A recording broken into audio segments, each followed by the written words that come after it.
Cool. So, just wanted to welcome everyone. Other people should be coming in as we go. And I'll just make this announcement before we start, which is this is being recorded. You will receive a recording of this. And so will folks that couldn't make it today. I wanted to kick it off. My name is Craig Rosenberg. I'm the Chief Platform Officer at Scale Ventures. And we put on these webinars twice a month. Typically, we're looking for something in pipeline building, something in sales, something in marketing. We bring on folks that we work with to come talk to both our community, the portfolio community, and in a case like this, where we open it up to the greater community so that we can share the things that we're learning and that we're asking our partners to share. Today is about outbound. You know, when I asked Taft and Brad, like, what are we going to go talk about? They're like, well, we have a new look, a new way to think about outbound. I'm like, okay, come on. Because outbound is just, it's a top, you know, everything's sort of back on the table, and outbound is definitely one of them. So I'm really excited for today, but let me tell you a little bit about my team and what we do. If you go to the next slide. So the webinars are brought to you by my team, the go-to-market platform team at Scale Venture Partners. And we enable, you know, our portfolio and the greater software community, right? Like folks that are here today, to build an optimized hypergrowth, right? And build go-to-market machines. And so we're there to help. And part of this is an education. We have a network of folks like that, you know, Taft and Brad are a part of. We also have practitioners, we have executives in residence. We take all that knowledge and we create content. We create events like today, and we provide advisory. And so that's us. And, you know, we always want to talk about new things. And that's why, like I said, I've brought the Iceberg RevOps team on today. I'm going to hand it over to them, but I do want to tell everyone that I've seen the deck and it looks great. And I'm really excited to have this conversation. So fellas, why don't you take it away? All right, Brad, you want to start us out? Definitely. How's everyone doing? Excited to be doing this webinar today. This is it's a drum that Taft has beat probably since the day I joined the company in terms of how to think about outbound in a more strategic way. And so excited to dive in on that. A little bit about me. I, prior to joining Iceberg, was CEO at a cannabis beverage manufacturing startup. And so grew that to about 5 million in revenue, and then sold that late last year. And then after that, came on and joined Taft to help grow Iceberg. Prior to the cannabis beverage company, I was at Uber in strategy and operations. And so it's been good to get back into the technology space and working on go-to-market and operations problems. All right. And for those of you who don't know me, my name's Taft Love. I founded Iceberg years ago. Iceberg was me for the first year or two, and we've grown into a big boy and girl company now. And Brad is our CEO. He's leading the charge, and I have become something of an advisor to the company I started. And my day job is I'm a sales leader at Dropbox. I run all of our inbound programs. So if you're familiar with DocSend and HelloSign and MarketStar, our vendor programs, I run those across the Dropbox portfolio, and have built outbound and operations programs for PandaDoc, Smart Recruiters, and later DocSend and Dropbox. All right, so let's dive in. So before we start talking about how we think about outbound, let's talk definitions here. Let's define outbound. And obviously outbound is most people think of that as just selling to people who didn't come to you, which that's a great definition, but let's get more specific here. So we think of outbound as existing on this spectrum. On the far left here, you have appointment setting. That's totally different than the right side, where you have strategic outbound programs. And neither side of the spectrum is the right or wrong answer. It depends on your business, your goals. For the purpose of today's discussion, we're going to be focused on the right side. on the strategic outbound program. We'll get into more of why we're talking about that and why this is sort of an underserved portion of the spectrum. But the way to think about this is on the left side, you have companies with huge, broad, ideal customer profiles, small deal sizes, low complexity deals.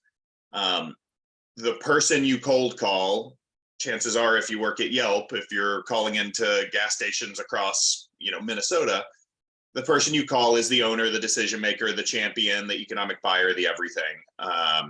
As you move to the right of the spectrum, you end up with much more complex purchasing decisions and processes. And these deals don't often start with a single call or a single email. They start with a series of outbound, a lot of outbound effort, a series of meetings, and just kicking off an outbound process is a big deal here. So on the left side, you have companies that have an easier time outsourcing. Appointment setting is just easier to outsource than strategic outbound. Not that it doesn't happen, and not that all appointment setting is outsourced, but as a general rule, it's less often outsourced on the right side of the spectrum than the left. And also, we need to think about the average deal size here. So on the left side, we have low ACV. I think around $10,000 is probably pretty common when it comes to the most transactional appointment setting. And then I actually think $50K on the right here. I went back and forth about this number. It should probably be $100K or $500K for these really large strategic outbound programs. So what we built at Smart Recruiters, part of my mandate there was building an enterprise outbound program. That's the sort of program we're talking about here, where the math is not going to work if you're selling small deals. And remember, this spectrum, we're talking about the program, not necessarily the company. So what I mean by that is the company's global average deal size is actually not that important. Salesforce is a good example of this. They exist for outbound purposes on the right side of the spectrum, but they also serve ESB, emerging small businesses, via a self-serve sales motion. So even though they live on the right side of the spectrum, you can buy a $2,000 deal from them via their website. So don't think global average. Think the companies you can target for an outbound program will decide where you fit on the spectrum. All right, so before we get into what reps do, let's talk about what the company does. And what I mean here is, when you think about outbound programs, it's really easy to make the mistake of starting with, what should reps do? What technology do we use? Who do they call? Things like that. Outbound success or failure starts long before the first rep makes the first phone call or sends the first email. In my experience, most failed programs were doomed before they ever hired their first rep. And getting outbound right starts with your leadership team making some really important decisions. And so first, it's not on the slide here, but it's deep conviction and that your outbound program will work, and willingness to invest properly in the right talent and several other things required to do a strategic outbound program. Remember, we're talking about the right side of the spectrum here. And so let's dig into what the leadership team is actually doing in a successful outbound program. So first, they're defining their target market. This is one of those areas where aim small, miss small is true. The more narrow your focus, the easier it is to build expertise in that focus area, to have similar conversations with different companies on a regular basis. The list of companies or the target area of accounts you're going after is maybe the most important decision you're going to make as you start this process. The next is defining your outbound approach. And so we're going to go a lot deeper on this a little later. So I'm just gonna scratch the surface here, but you have to decide what it means to go outbound. If you're a strategic outbound program, sending one email to one person probably isn't going outbound. So what is going outbound? The next is you have to build some enablement. And so you have to have reps in this strategic outbound program setting who come across as experts, can have business conversations with the executives they're talking to, who have an understanding of how to build consensus within a company that has a problem and is trying to figure out how to fix it. And then you have to define shared KPIs and break down silos. And an example here I'll give to talk about why number 4 is important is my time at Smart Recruiters. Ultimately, we fixed this problem, but I spent a year or two struggling in a scenario where the marketing, sales development, and sales functions had different and sometimes conflicting goals when it came to outbound. The marketing team was trying to get us leads, which was very different than sales development, which was trying to get opportunities, and the sales team wanted pipeline. And this created scenarios where everyone can point up funnel at the person sending them things and say, hey, this isn't actually what we need. We're not successful because they're not doing the thing we need. And instead of lots of finger pointing, I think the best way I've seen to make these programs successful is have shared goals, try as best you can to eliminate these silos that exist across functions, and pipeline or revenue, depending on sales cycle length and a few other factors, should probably be what you focus on here. So this is what the company's doing. Before you hire a rep, you need these locked down. And so now let's get to the fun stuff. Let's talk about what an outbound rep is doing. So first, the rep has to choose the company. Now, this should be a pretty easy decision for reps because there should be a fairly small number of choices to make when it comes to choosing the company. Another mistake I see a lot of companies make is allowing too much autonomy here for the rep. Remember, even if you have a top-notch sales development program, these are the most junior sales reps in your company. The more choice they have in who they can go outbound against, the more likely you're outsourcing go-to-market strategy to your junior sales team. And so as a leadership program, you need to be pretty prescriptive, and you need a pretty narrow set of targets from which they can choose. Now, once they choose a company, at Smart Recruiters, I built what's called an assembly line for enriching accounts. And so they would choose a company, literally click a button that says start enrichment. And I wanted to up level the function. So the enrichment happened outside of the sales rep's view. It went to a team that checked LinkedIn against the contacts in the CRM, marked people who had left as no longer at company, added in people who were missing from a set of titles that the enrichment team was told to add to each account, and a few other steps. And at the end of this, I'm happy to go into the specifics about like how we did enrichment. That's a conversation that I know has been interesting to some people. And then the approach.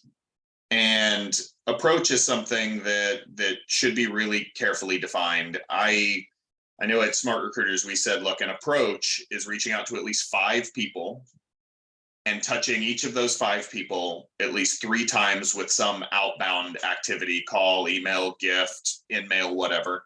And that is the definition of starting an approach. You're not even approaching a company until you've done that. And we'll get more into why that's so important a little later. And then once you've approached a company, there are 3 outcomes. One is you move it to pipeline. You create an opportunity, it becomes pipeline. Great, you won, hooray. The next is nurture. Now, by nurture here, I mean sales nurture. I'm not talking about email nurture. I'm not talking about drip email campaigns. 4B here is good target, bad timing. You have connected with somebody at the company. You have learned, for example, that at Smart Recruiters, they're using Greenhouse and the contract is up next November and they may consider changing, but they're not ready to have that discussion yet.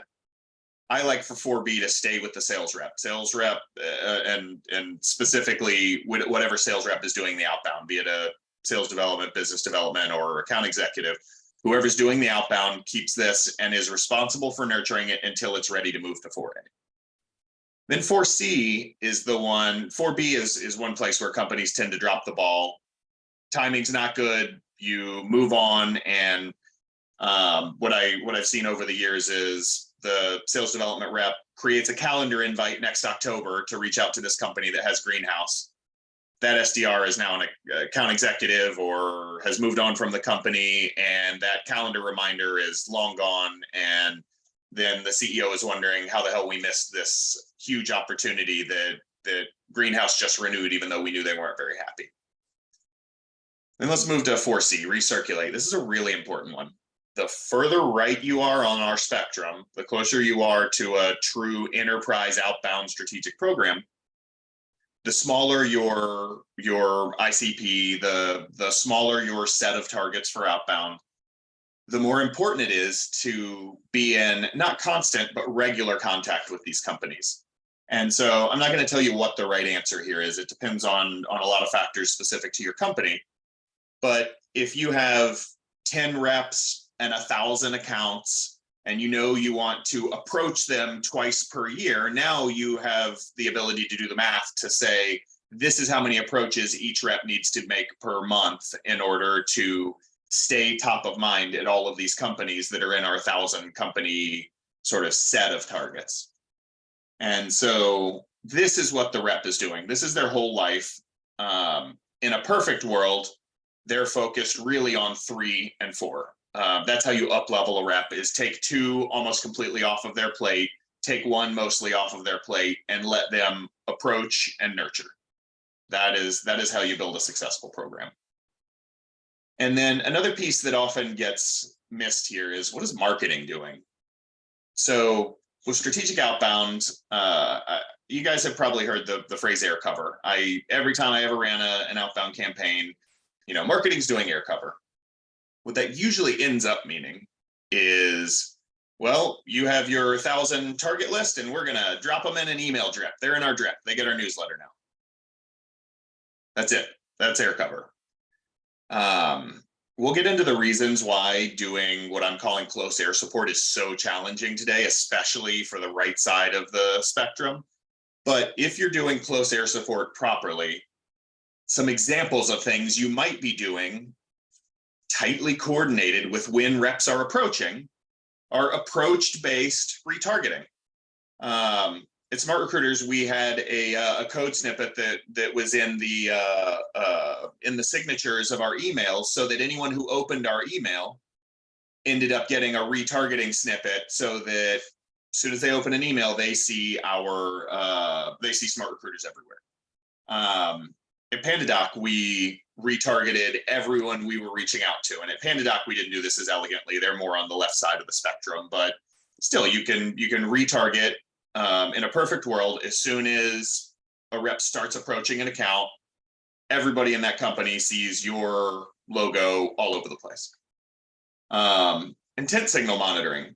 So one way that a marketing team can provide a ton of value is actually helping sales know when to break from your cadence of reaching out to every company in your patch, twice a year, because 6 Sense or some other app piping Bombora intent data into your CRM tells you that, hey, these people might be shopping for what we're selling.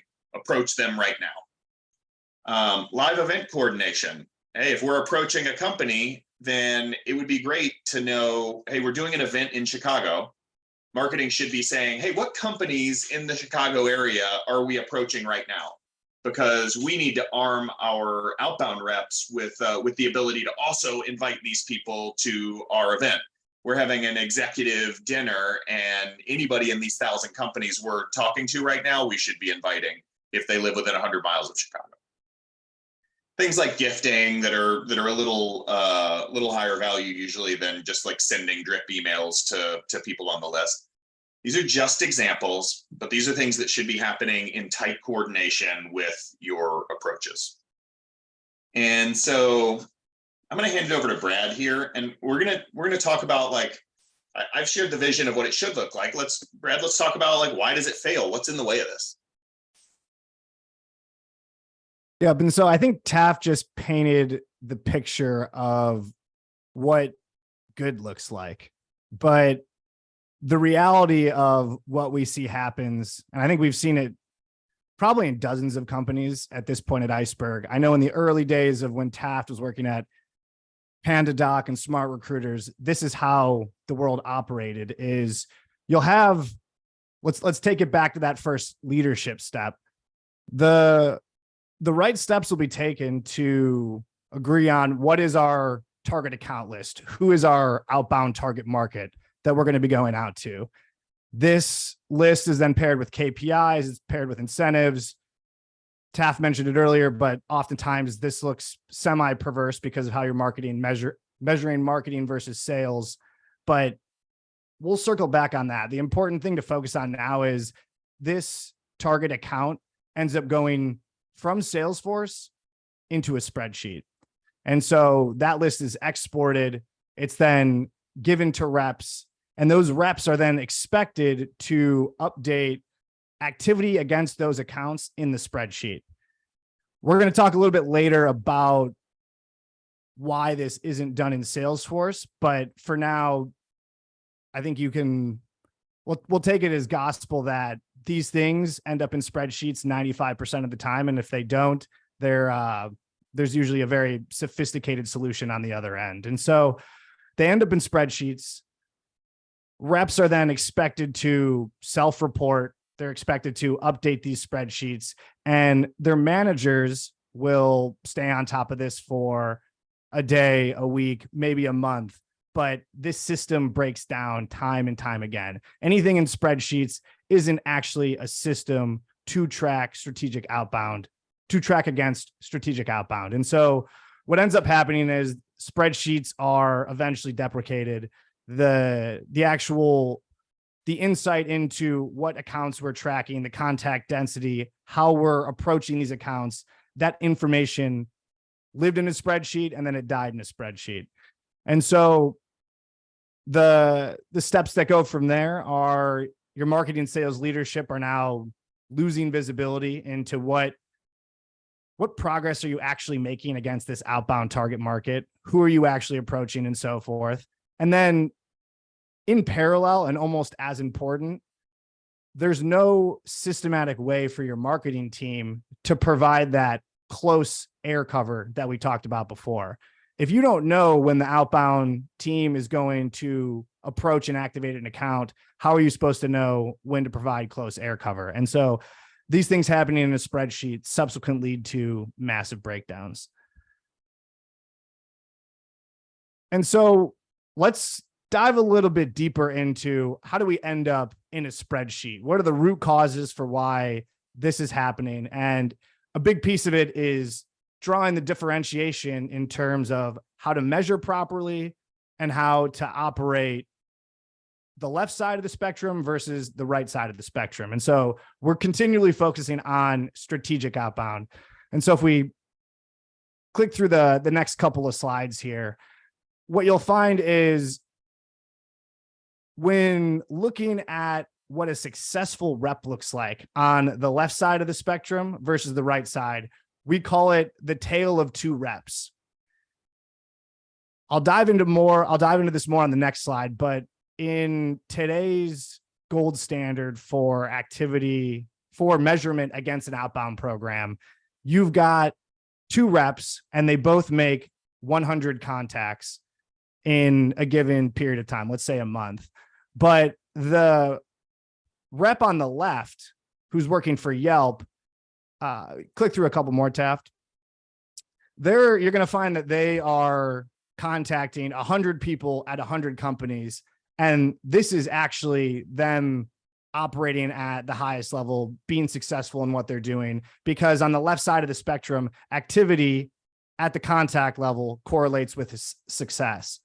But as we move to the right side of the spectrum, what we've found time and time again is that rep performance is not necessarily correlated directly with activity.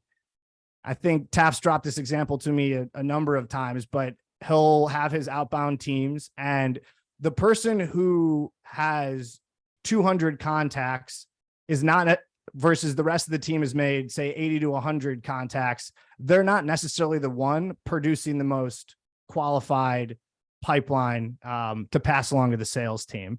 And so that's not necessarily to say that that's always the case, but we've learned enough to now know that the two aren't directly correlated. And so the way that a rep operates needs to look very different in terms of, or needs to look very different inside of a strategic outbound program versus we'll call it an appointment setting, lighter touch, bigger market program. And so go to the next slide. I think the important distinction here to draw is as you move into the strategic outbound program, it becomes an account-based funnel that you need to be focusing on.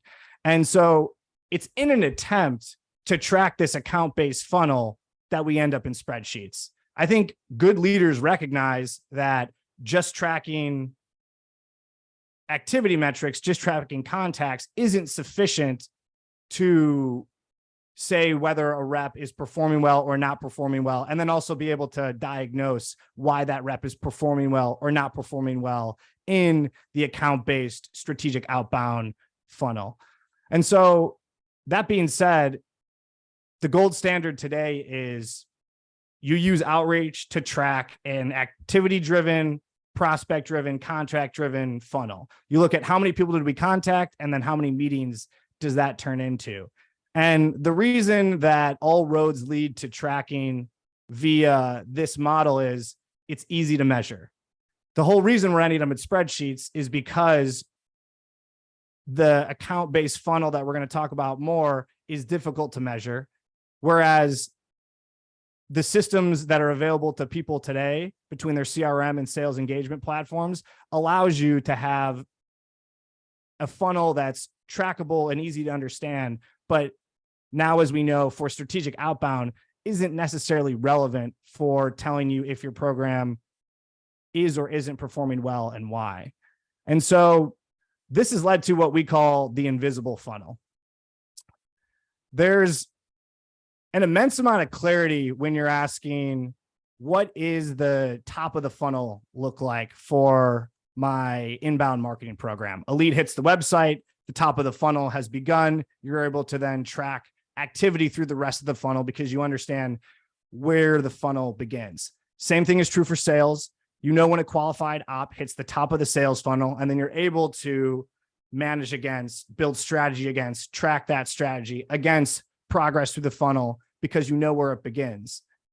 But in outbound prospecting, in strategic outbound, because we've defined that approach to get to the top of the funnel as something more than just making one contact with one company, what we're left with is only understanding what comes out of the bottom of the outbound prospecting funnel. How many meetings got set? How many qualified ops got passed along?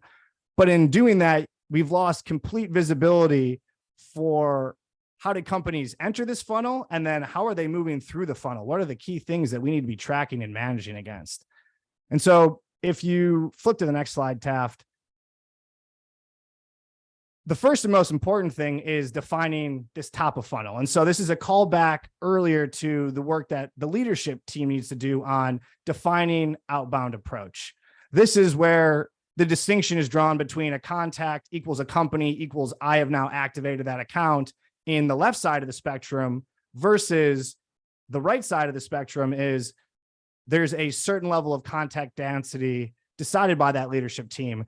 5 accounts via, or 5 contacts via 5 different touch points, and then the account is activated. That approach needs to be defined by the leadership team. And if you go to the next slide,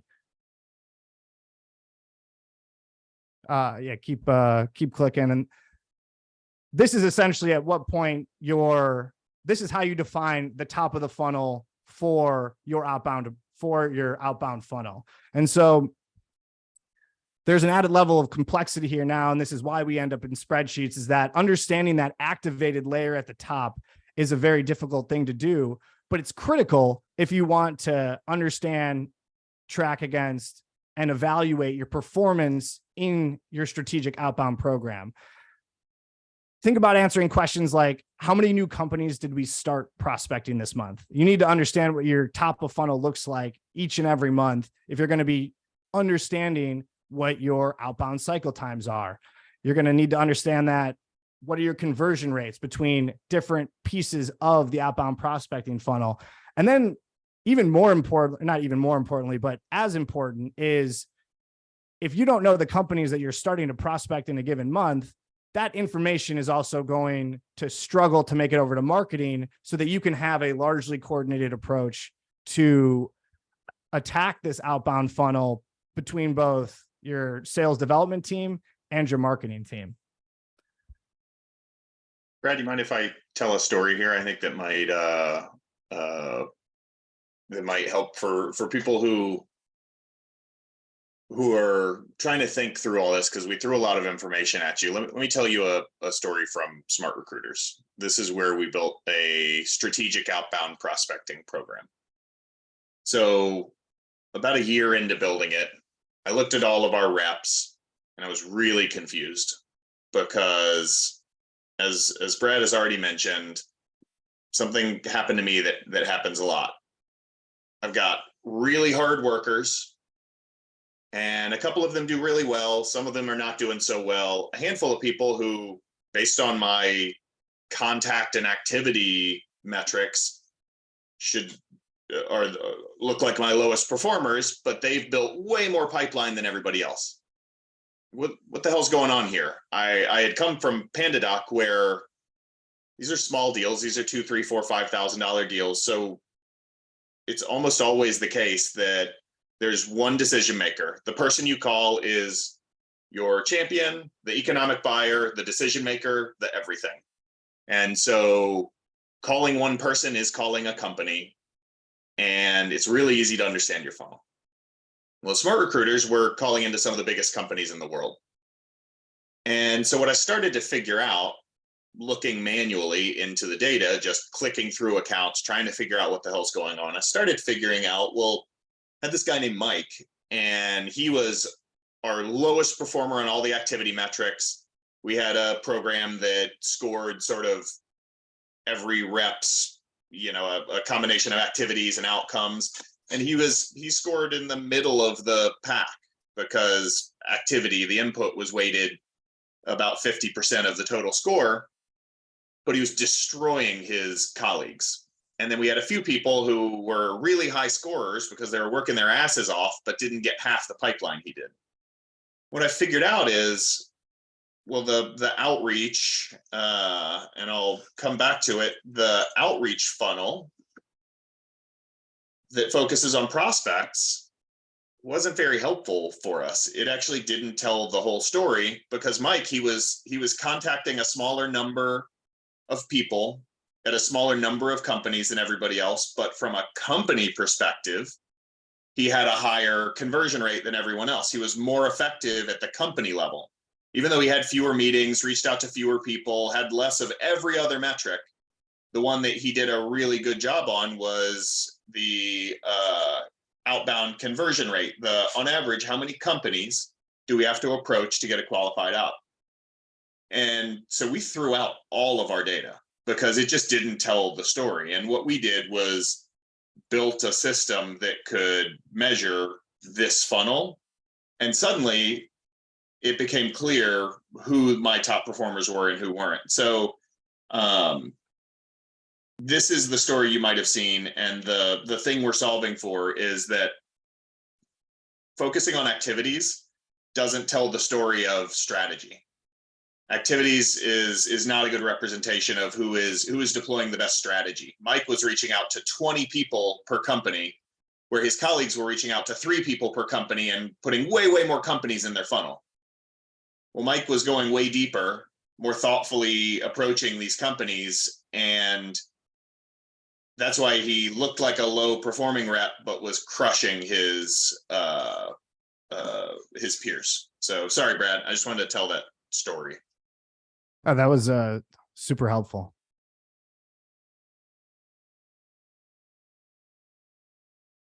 And Taft, feel free to chime on this as well, because we're not going to dive into the architecture piece, and we can in the Q&A section, but Yeah.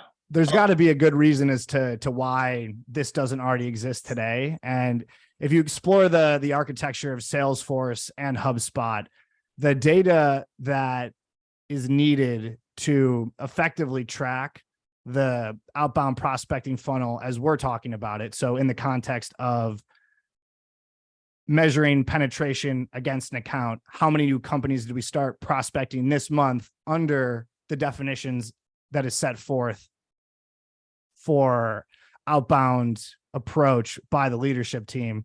Salesforce and HubSpot can't provide this information to you today. As I said, the information is spread across 5 different objects. And because of that, the ability to produce this information needs to come with essentially a large an external database and then custom code. That's really the only solution that exists today for getting this information out in a cogent way from the CRM. And so tying it all back to, this is how we end up in spreadsheets, because in order to effectively report on this information, that's the only way to do it today. And this leads to reps self-reporting, and then sales and marketing not having a line of connection between who are we actually approaching today. Right. And Sorry, I got behind you on the slides there. All good. Yeah. Taft, do you want to walk them through what the 2 solutions look like? That'd be helpful. I touched on number 1 already, but then talking about what we've developed to help solve this. Yeah, as Brad mentioned, like a sales rep, it's easy to, a VP of sales, a good VP of sales can rattle off all kinds of funnel information. How long does it take to win a deal on average? What percentage of our deals or end up being won? What's our win rate? It's because all of that data is on one object, the opportunity. Outbound involves a sales rep creating tasks and events, so like things like calls and meetings that are associated with contacts, people, accounts, companies, and then it all gets wrapped up in an opportunity. So all of this data is in your CRM. The problem is the CRM is really bad at putting it together for you in a way that tells the story you need to know to do strategic outbound prospecting. So because all the data is in there, you got 2 choices. One is you use a data warehouse, suck all the data out, write SQL queries. It's doable. There are some big companies out there that have done a pretty good job of this. It's really hard to do, especially in the very beginning. Teaching a data scientist exactly what you need to understand and helping them understand the business case and writing all of the queries is tough. And so that's why we went out and built that inside of Salesforce. Salesforce already has the data, so we built a mechanism to surface it for you elegantly. It is V2 of what I built at Smart Recruiters that was an unscalable, hacked together version, and we have spent the past couple of years building this at Iceberg in a way that you can simply install and start running and have an understanding of what the hell's going on in your outbound pipeline. So these are the two ways you have to go about it. And so when Craig talked to us, he mentioned that he'd like to have some Q&A, not just have us talking at you the whole time. So I don't know if it's possible to do audio, but I've only seen I see some new questions, so I'll jump in here. So David asked, is this assuming a world where outreach, sales loft, Apollo don't exist? So this is actually not. I know the problem with outreach, sales loft, Apollo, Groove, etc., is their funnel is based on contacts. So if you're prospecting in a world where one contact is one company, if you're a Yelp rep and you're calling the owners of gas stations, you really only need to talk to one person in that business, then the funnel all of these apps give you is your funnel. The contact is the company. If you're calling GE, you might call 30 people at GE. Those 30 contacts are one company. And so now you have a scenario where the data in outreach doesn't tell the story you actually need to know to do strategic outbound prospecting. I'm hopeful that's that explanation is helpful, but this is definitely not solving for what outreach does. We just, I believe Laurel made talking permitted if anybody wants to hop on and ask. Did you, Greg had a question at 10:15, best practice for narrow set of targets per AE SDRT. I know it was kind of in the prezo, but I don't know if you wanted to expand on that. Yeah, I think if I understood Greg's question right, this is the playbook we laid out here is exactly the playbook for strategic outbound prospecting. If you have a narrow set of accounts, then every account counts. Every approach you make is critical.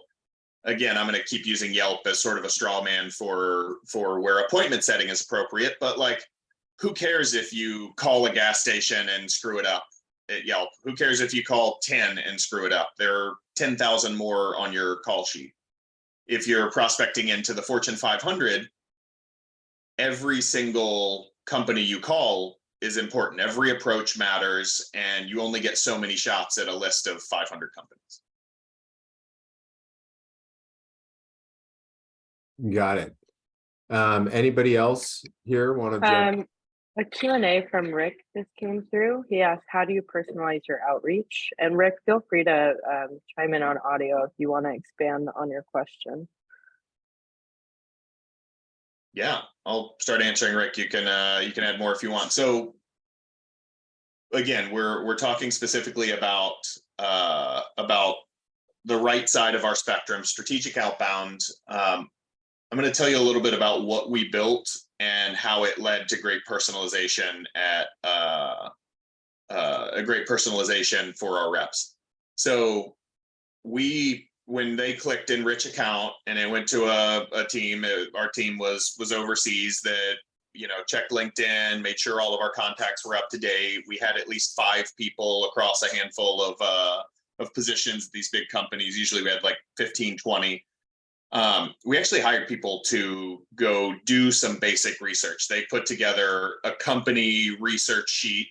And then for individuals, I actually hired my buddy who was in law school and just was trying to pay his way through law school to go write up a quick brief. I had him do a 3x3 on every contact. And so 3 minutes to find 3 interesting things about the person and put them in the CRM. And so when a rep comes in the day after the enrichment is complete, they go to the account and the account has all of this stuff. So basic description of the company. What did our researchers find about the company? I gave our research people a mandate that said, go to the 10K Command F, and we were at Smart Recruiters. So look for any mention of hiring, look for war on talent. Here are a few things to go look for and find something that company has said publicly is a threat for them. What are the risks? And it's almost always, if you're talking to Google, they're going to talk about struggling to hire with Facebook and other companies they're competing with. And so that was one way you personalized. And then reps, we had them actually personalize in Salesforce. So they never left Salesforce to do this prospecting. We had a field that was opening sentence and a field that was the PS, because we found that PSs were read at a much higher rate than everything else, and got us a higher response rate when we included them. They would type stuff into these fields, and those fields were merged into templates and sent on behalf of the reps. And so reps basically sequenced people and called. And so that was how we personalized. So we went deep, and I think did it right. We invested heavily in doing personalization right. Taft, there's a big one from Ryan in the webinar chat. You ever publish what efficient outbound activity looks like in terms of productivity and or metrics? Desired ratio of accounts contacted to accounts converted to opportunity when done right. Yeah, so I haven't published this. I can tell you, I did a little bit of history here. This app that we created, I built the first version of it like 3.5 years ago, 4 years ago. And I had a few companies, Optimizely and Smart Recruiters and a few others, installed it. And I gave it to them for free for the better part of a year in exchange for their data. And I looked at the data, analyzed it after, and found some interesting things. So the range was pretty wide in terms of like how many companies you need to approach to get a meeting. Now, Optimizely, their deal size is for their outbound program, they were prospecting much wider than a Smart Recruiters, which is reaching out to the Cokes and Pepsis and Bosches of the world. And so we had Smart Recruiters, we had almost an 8%, it was like 7 point something percent success rate reaching out to these companies. So we got at least a meeting with almost a tenth of the companies we reached out to. But it cost us a lot to reach out to every company. And we had a great hook, which was we scored their hiring process by applying to jobs and giving them the scorecard. So we had an amazing hook at Smart Recruiters. And then other companies, Optimizely isn't the one I'm thinking of. I'm going to be a little careful because I don't know what I'm allowed to share here. Other companies, we saw something more like 3, 4, 5% success rate. So you need to reach out to 10 to 20 companies to get a meeting. And this is specific to large commercial and enterprise. I didn't do anything here with SMB, and I think that data is also easier to get because in SMB, you might only reach out to one person in the company. Again, if one contact is the company effectively, then outreach can tell you all this information really easily. If every contact represents a company, then your contact funnel is your funnel. Then just look at how many of those contacts met with you and you have your conversion.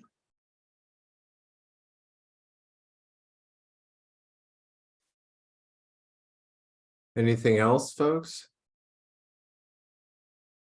It's like nobody believes talking is permitted, even though it says it right next to your name. I know. Well, would it be? Yeah. I just saw him lighting up as Laurel was adding it to. So,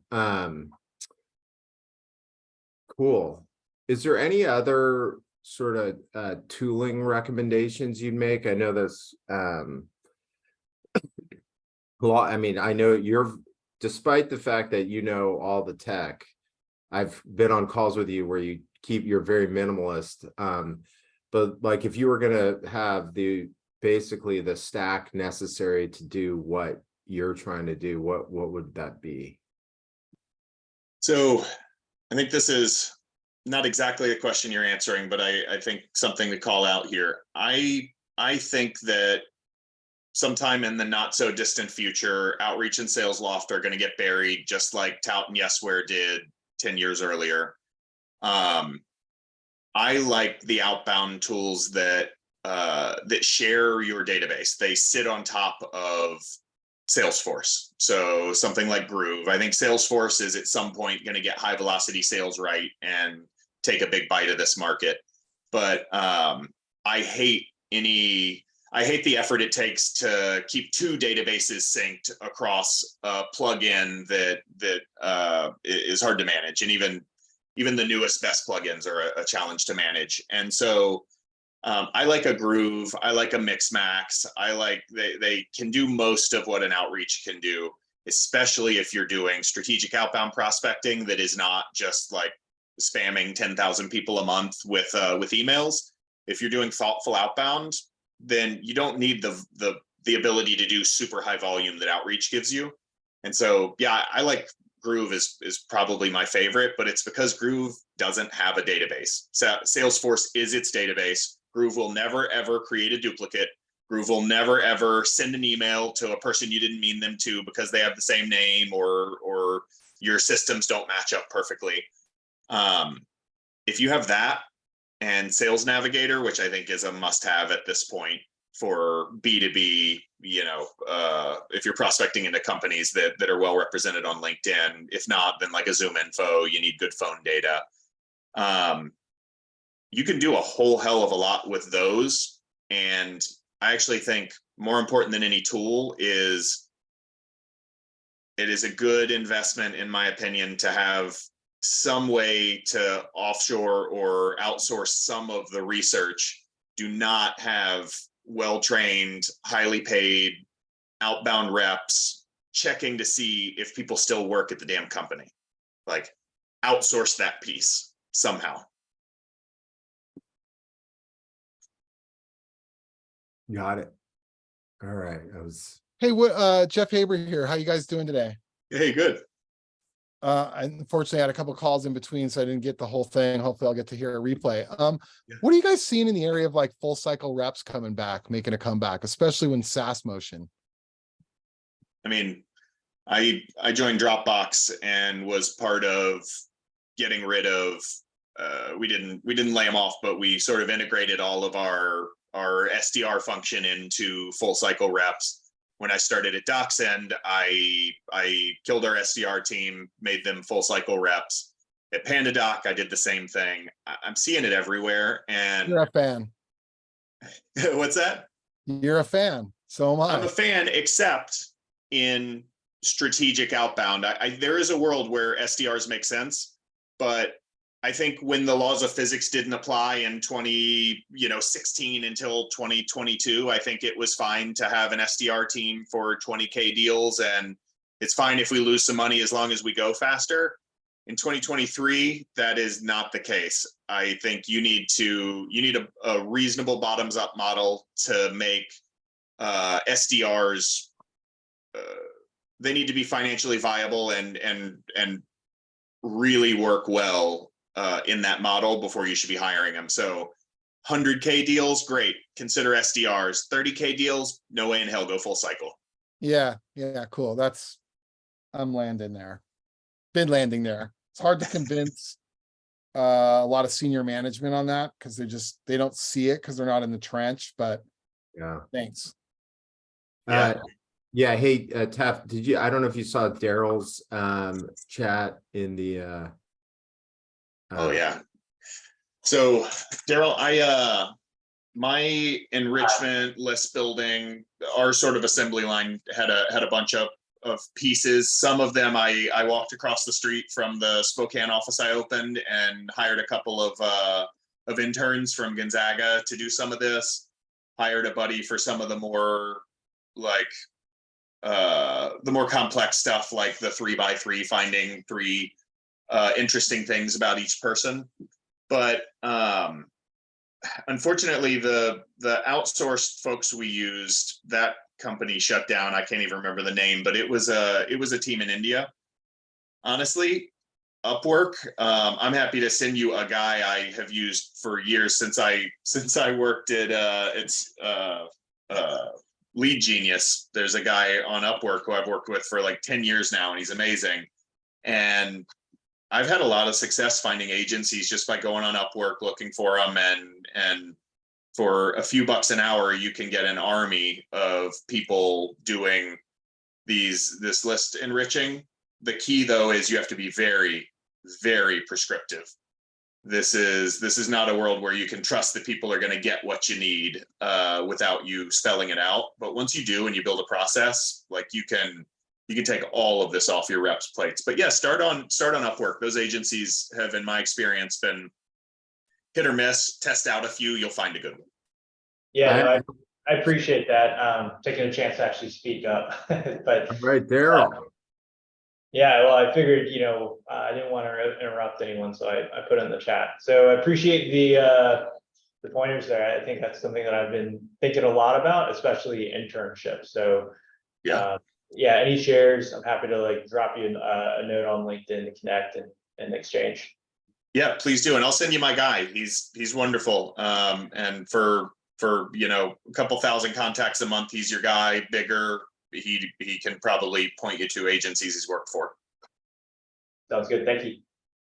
But I was going to tell you guys that in our last SDR council, one of the SDR leaders, Casper, he swears by Fiverr for list enrichment. Yeah. And he's like, there's vertically, they have a lot of times they have specialties. And so depending on kind of what he's looking for, he goes on Fiverr and finds folks. And he did caveat that there were a fair number that didn't work as well, but generally speaking, it worked out. So just another thought there, a potentially surprising one. It's pretty cheap to test them. I love that Daryl jumped in. Anybody else want to jump in the maybe one more question?